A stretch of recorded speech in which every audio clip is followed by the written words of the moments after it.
नमस्कार साथियों, आप सबका पुनः स्वागत है श्रद्धा वेद पुराण में। तो आज हम लोग डिस्कस करेंगे अध्याय 8 श्लोक अर्थ 12-13। इससे पहले हम लोगों ने अध्याय 1 से 7 तक सभी श्लोक अर्थ सरल हिंदी भाषा में दोनों ही चैनल श्रद्धा एस्ट्रो ज्योतिष, श्रद्धा वेद पुराण में अपलोड कर दिए हैं।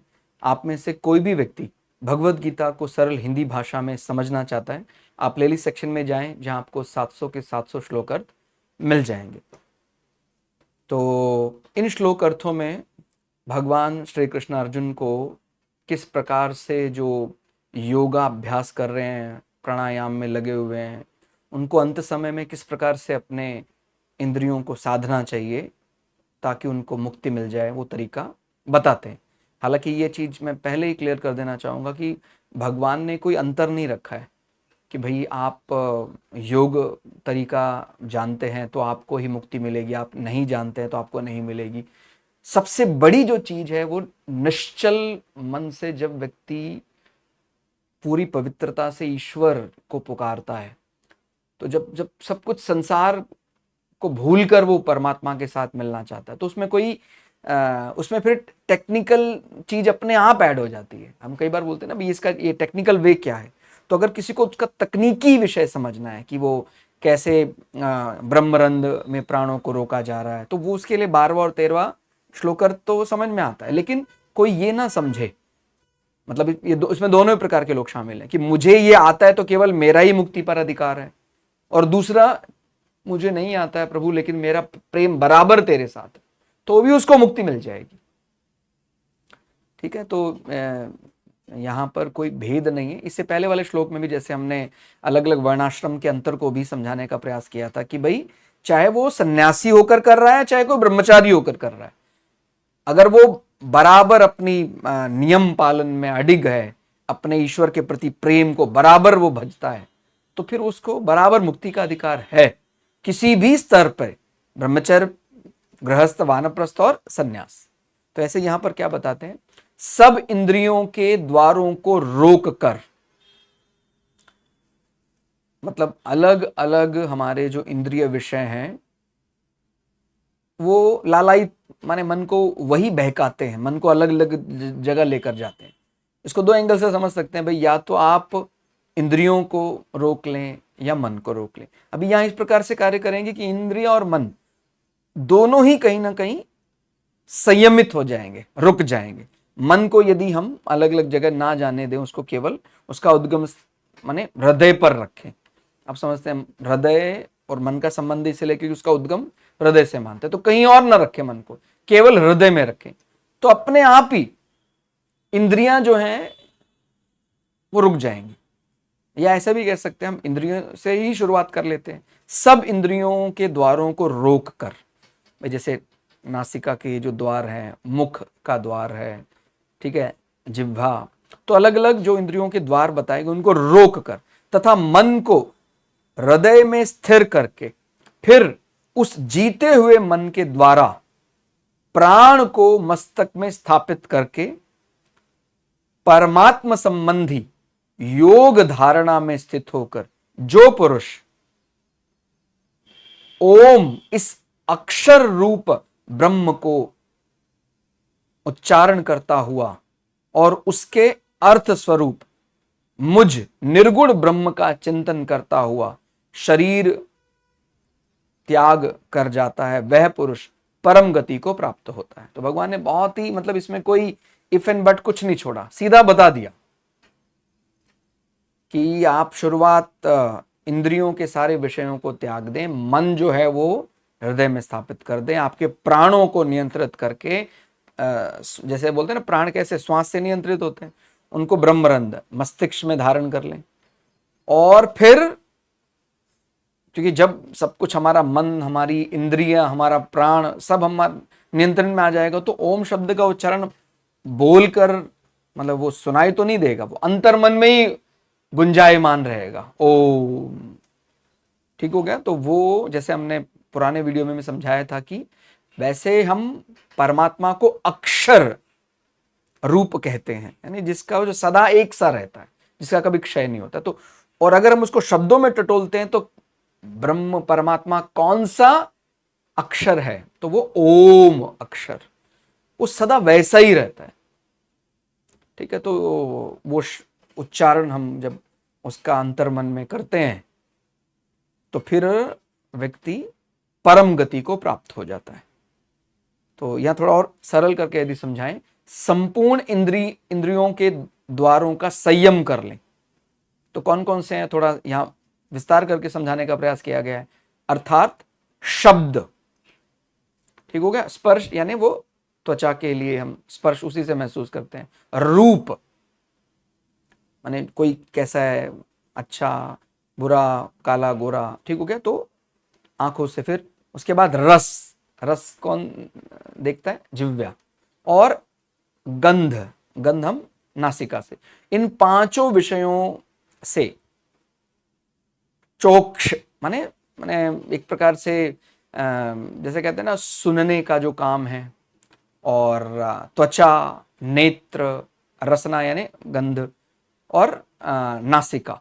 तो इस प्रकार से इन सब को हमें नियंत्रित करना है। अलग अलग इंद्रियां और उनके अलग अलग विषय, अलग अलग। भाई जैसे शब्द जो है वो किसका विषय है, हम शब्द सुनते हैं तो वो हमारे माने कानों का, उसे सुनते हैं, हमें कोई शब्द में अच्छा लग रहा है, बुरा लग रहा है, तो अब हमें इससे परे होना है। अंत समय जब आ रहा है, तो जैसे 8वां अध्याय है ही उन्हीं के लिए कि कैसे अंतकाल में कैसे बर्ताव करना है। और 8वें अध्याय का अध्ययन उन्हीं लोगों को विशेष रूप से करना चाहिए जो अब ये समझना चाहता है कि अंतकाल में किस प्रकार से रहा जाए। इन पांचों ज्ञान इंद्रियों को तथा और अलग अलग प्रकार से बताया गया है, तथा बोलना, ग्रहण करना, गमन करना, माने किसी प्रकार का कुछ बोलते हैं, हमने कुछ ग्रहण कर लिया, भोजन ग्रहण कर लिया, अलग प्रकार का कोई ऐसा पेय पदार्थ, गमन करना, हम सामान्यतः उसको त्वचा के जरिए महसूस करके समझ सकते हैं। मल मूत्र त्याग, और इनको हमें नियंत्रित करना है। मैंने शुरुआत कहां से करेंगे भाई, ऐसा नहीं कि जब भी चाहे कुछ भी खा लिया, कुछ भी पी लिया। इसलिए हम बोलते हैं ना, व्रत क्यों रखा जाता है, व्रत क्यों रखना है, वो सब क्रियाएं मिलकर हमें मुक्ति के लिए नजदीक ले जाती है। अब कोई कह सकता है इसका भाई क्या वैज्ञानिक कारण है, जब वो ये कारण उसको समझ में आएगा तो हतप्रभ रह जाता है। लेकिन तब वो माने अगर शुरुआत में जब तक शरीर उसका जवान था वो तब कर नहीं रहा था, अंतकाल में उसको समझ में आया तो वो कर ही क्या लेगा, क्योंकि जिंदगी भर तो उसने किया नहीं है। इसीलिए ये जो उपासना, व्रत, तप, वो कहीं ना कहीं हमारी जो इंद्रियां हैं इनको नियंत्रित करने के लिए करते हैं। वो अपने अपने वो कहते हैं ना, इसका वैज्ञानिक कारण क्या है। देखिए, विज्ञान की पकड़ में मुक्ति नहीं आई है अभी। मतलब विज्ञान की दृष्टि से यदि आप मुक्ति को समझने का प्रयास करेंगे तो फिर आप फेल हो जाएंगे, क्योंकि वो सांसारिक विषय वो तुरंत वो दिखा, उसका इंपैक्ट हमने एनालाइज कर लिया, वहां तक सीमित है। लेकिन कोई बहुत लंबे इंतजार के बाद कुछ ऐसा बड़ा बल प्राप्त होने वाला है, वो विज्ञान उसको नहीं माप सकता है। ठीक है, हमारे चैनल में एक वीडियो आपको मिलेगा जहां हमारे गुरु भाई मित्र राम के साथ हमने चर्चा की है इसी विषय पर कि भाई विज्ञान, जो आधुनिक विज्ञान आज के कहा जाता है, वो उसकी सीमा कहां तक है। ठीक हो गया, तो ये या वो क्यों नहीं समझ पा रहा है कि जो हमें अर्जित पुण्य है, वेद का जो यज्ञ फल है, इस प्रकार की चीजों को विज्ञान क्यों नहीं समझ पा रहा है। उसका अंतर आपको समझ में वहां आएगा। तो माने, लेकिन इतना तो समझ में आ रहा है आपको, हम सभी को परमानंद तो चाहिए। ये तो एक माने इन जनरल बात है। किसी को पूछे क्या है, कहते नहीं सर मुझे परमानंद नहीं, मुझे तो आप 1000 करोड़ रुपए दे दीजिए, मैं आनंद खरीद लूंगा। तो वो तो आप समझते हैं ये केवल उसकी मान्यता है ऐसी, लेकिन वो वाकई सच है ऐसा नहीं। हो सकता है 1000 करोड़ के आने के बाद फिर उसका मन वही बेचैन रहे, लालायित रहे कि पैसा तो आ गया अभी, लेकिन मैं उस आनंद को महसूस नहीं कर पा रहा हूं। तो जो परमानंद, परम पिता या अपने को ही जान लेना, वो आनंद प्राइसलेस है। मतलब वो कोई पैसे से खरीदा नहीं जा सकता है। या ऐसा भी कह सकते हैं कि भाई उसके लिए कोई कीमत ही नहीं चुकानी है आपको। भाई एक तैयार मतलब होता है कि बहुत कीमती है वो, एक है भाई वो तो फ्री है। आत्मज्ञान के लिए क्या आपको कोई पैसा थोड़ी देना है, बस उसकी शर्त है भाई सत्यता से चलो, आप नियम व्रत का पालन करो। अब कोई कहने लग जाए कि नहीं नहीं ये सब, ये वास्तव में ये सत्यता ही है। अपने जीवन के लिए सत्यता से रहना, अपने भाई जैसे हम क्या बोलते हैं, विवाह में भी बहुत बड़ा ये बल है। विवाह में हम उसको शपथ लेते हैं कि अब पति पत्नी को एक दूसरे के प्रति वफादार रहना है, सत्यता का पालन करना है। तो अब जो सत्य का पुजारी है वो तो डगमगाएगा नहीं, उसके लिए मुक्ति भी सरल हो जाएगी। और जिसके जीवन में छद्मावरण ही है, कहता नहीं इसका मुझे नहीं समझ में आता है, तो माने अगर एक प्रकार से देखा जाए कई विषयों में वो यहां पर भी फिर विज्ञान आधार पर कह सकता है कि भाई प्रॉमिसिंग रहने का वैज्ञानिक आधार, मतलब उससे क्या क्या लाभ हो सकता है, वफादार होने से क्या लाभ हो सकता है, ऐसा बताइए मुझे। हालांकि इसके कारण सूक्ष्म दृष्टि से समझ में आते हैं कि भाई व्यक्ति अंतर मन से बड़ा शांत रहता है, उसको बहुत ज्यादा बदलाव नहीं करने पड़ते हैं। लेकिन संसार में तो त्वरित प्रभाव को ज्यादा मानते हैं। ठीक है भाई, इसको छोड़कर वहां चला गया, वहां से लाभ कमा लिया, यहां से, तो ये सब चलता रहता है, लेकिन वो हमारा वास्तविक हित तो नहीं कर पा रहे।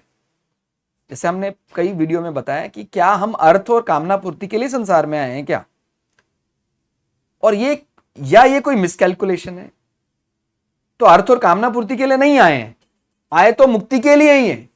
ये बात एकदम सत्य है। इसको चाहे आज समझ लीजिए, 20 साल के बाद अगले जन्म में वो वही करना ही है।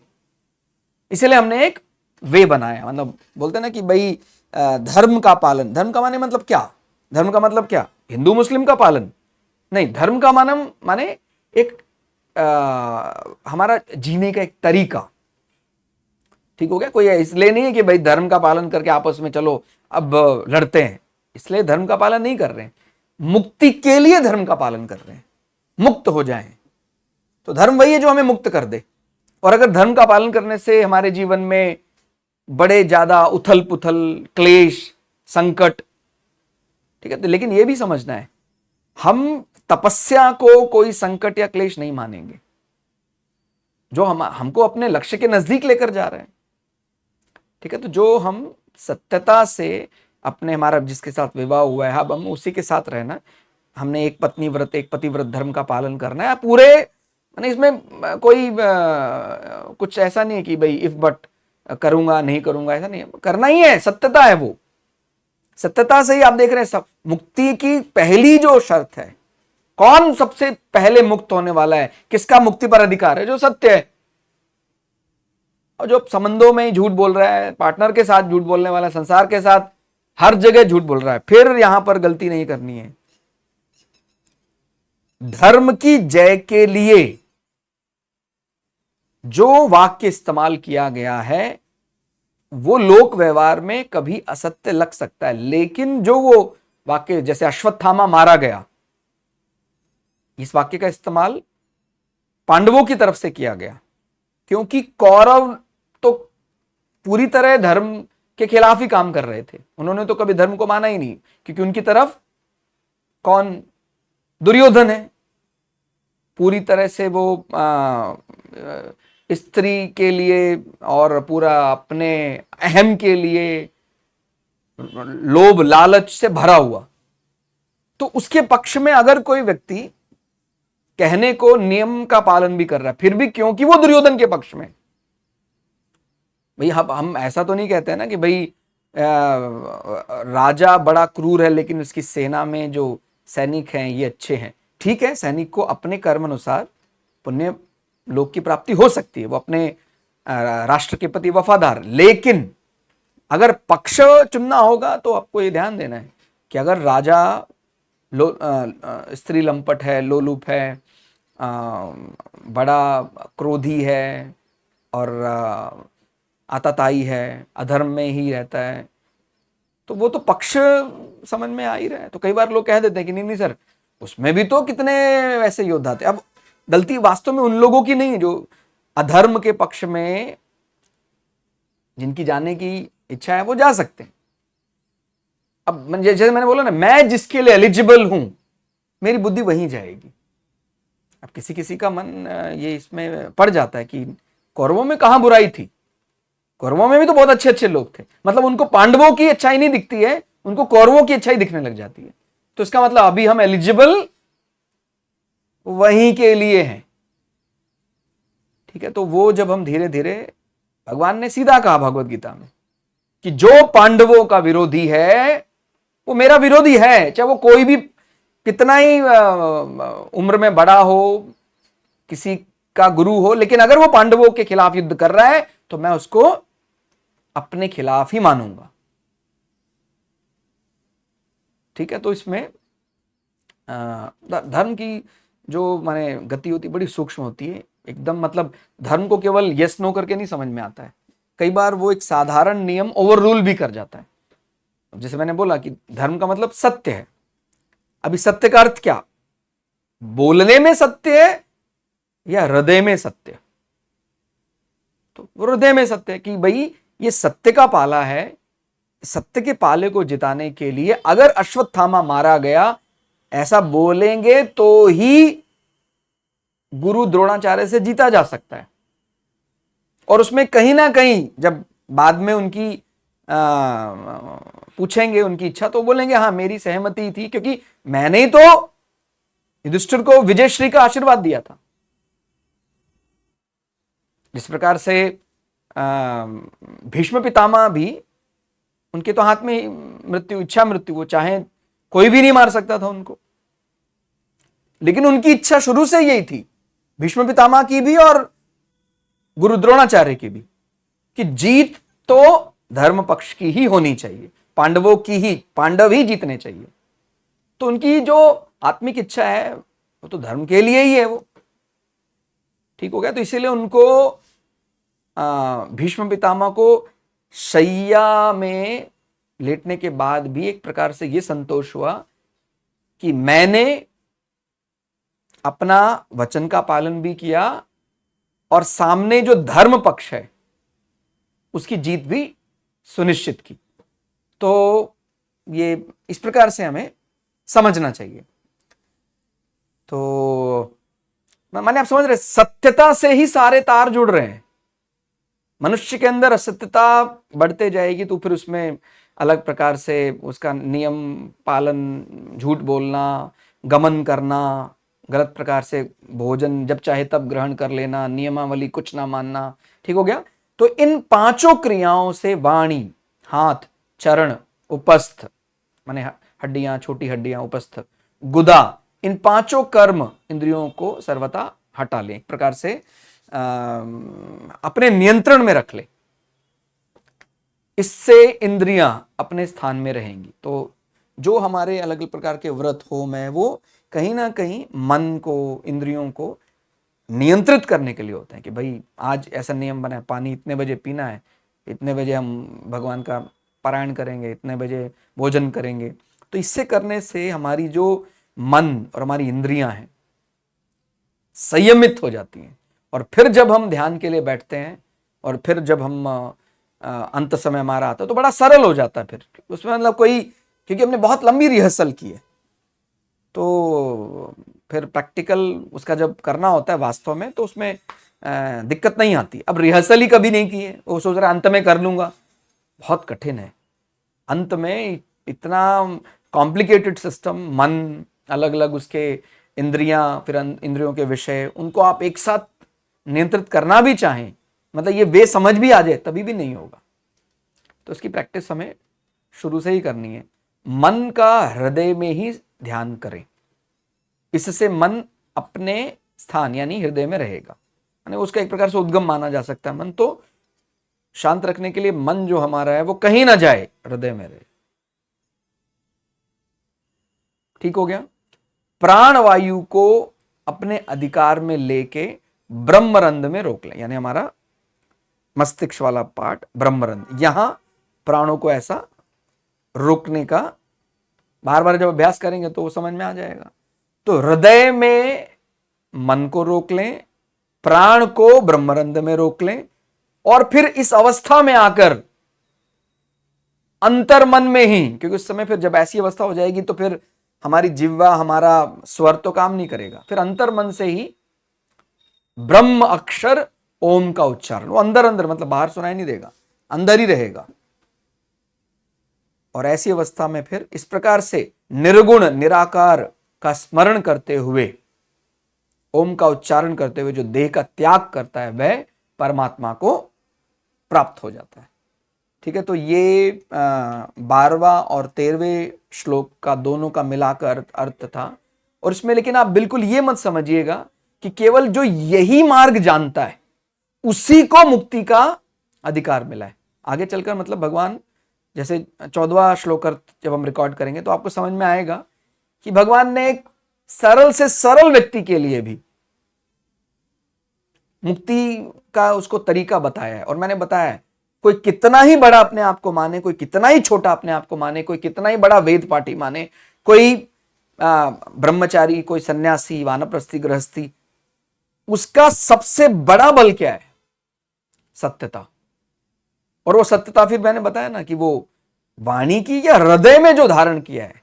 कई बार ऐसा लगता है वो लोक व्यवहार में सत्य नहीं है, लेकिन धर्म के लिए, जो धर्म की जीत के लिए इस्तेमाल किया जा रहा है जो वाक्य, वो ही सत्य माना जाएगा। तो आज के श्लोक अर्थ में फिलहाल इतना ही। श्लोक अर्थ आपको कैसा लगा कमेंट करके जरूर बताइएगा। मिलते हैं अगली वीडियो में, तब तक के लिए जय श्री भगु पराशरा, जय श्री शुक्राचार्य, नमस्कार।